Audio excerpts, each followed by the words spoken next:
विशिष्टता में शिष्टता, महानता में सहजता, उच्चता में उदारता, विषमता में सम्मानता, व्यवहार में कोमलता और विपत्ति में धैर्य।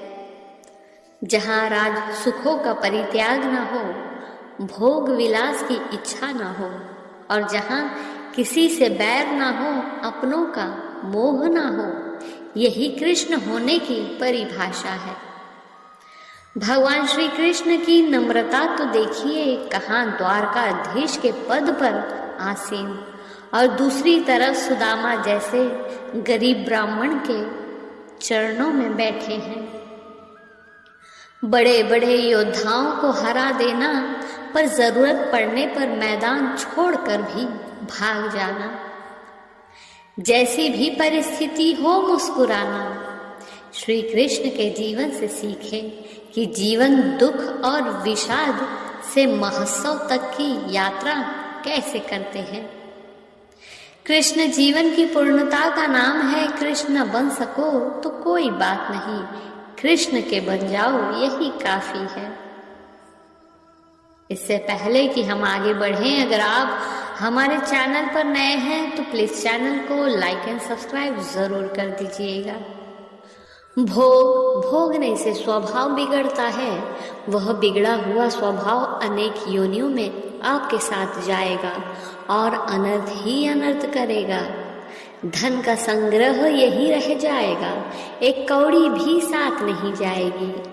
अर्थात कि भोगने से बिगड़ा हुआ स्वभाव तो साथ जाता है, पर धन का संग्रह साथ नहीं जाता।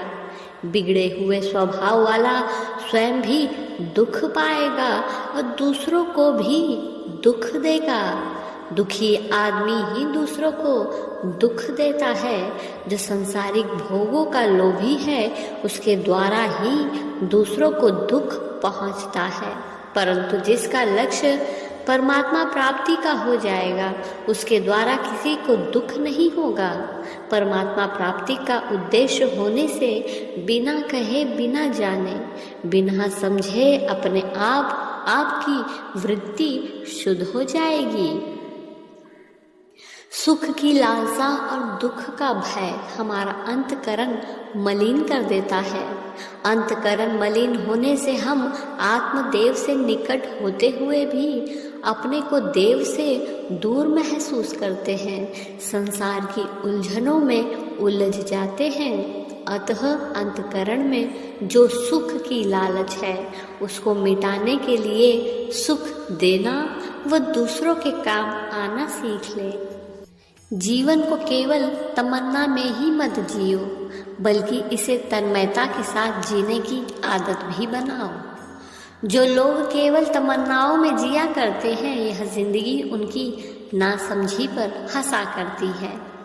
एक इच्छा पूरी नहीं हुई कि उससे पहले और अनेक इच्छाओं का जन्म होना ही तमन्ना में जीना है।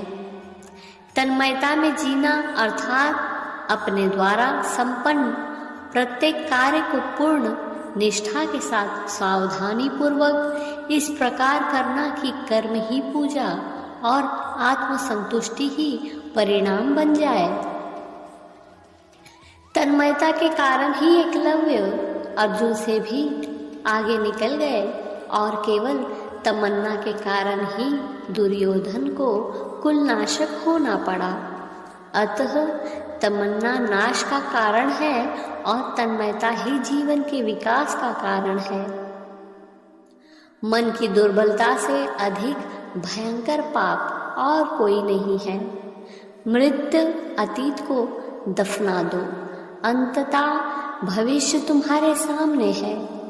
और स्मरण रखो कि प्रत्येक शब्द, विचार और कृति तुम्हारे भाग्य का निर्माण करता है। भोगी के लिए वन में भी भय है, योगी के लिए घर में भी वन जैसा आनंद है। जो विकार मुक्त हो चुका है, वो हर जगह शांति का अनुभव करेगा। श्री कृष्ण कहते हैं कि तुम केवल बाहरी चीजों को बदलने में लगे रहते हो, भीतर बदलने का कभी भी प्रयत्न नहीं करते। कर्म करते समय संसार जैसा व्यवहार करो, पर चेतना इतनी संपन्न हो कि भीतर से हम ज्ञान की असीम ऊंचाइयों पर हो। जैसे पतंग उड़ाने वाला डोरी अपने हाथ में रखता है और पतंग उलझने पर तुरंत अपने पास खींच लेता है। ज्ञान युक्त विचारों से कर्म करोगे तो कहीं उलझोगे ही नहीं। परम तत्व का हर क्षण स्मरण करो, वो ही तो सब कुछ करा रहा है और करने के लिए प्रेरित कर रहा है। प्रभु की कृपा से ही तो सब हो रहा है। अपने को कर्ता और कारण मत मानो, प्रभु की कृपा अनुभव करो।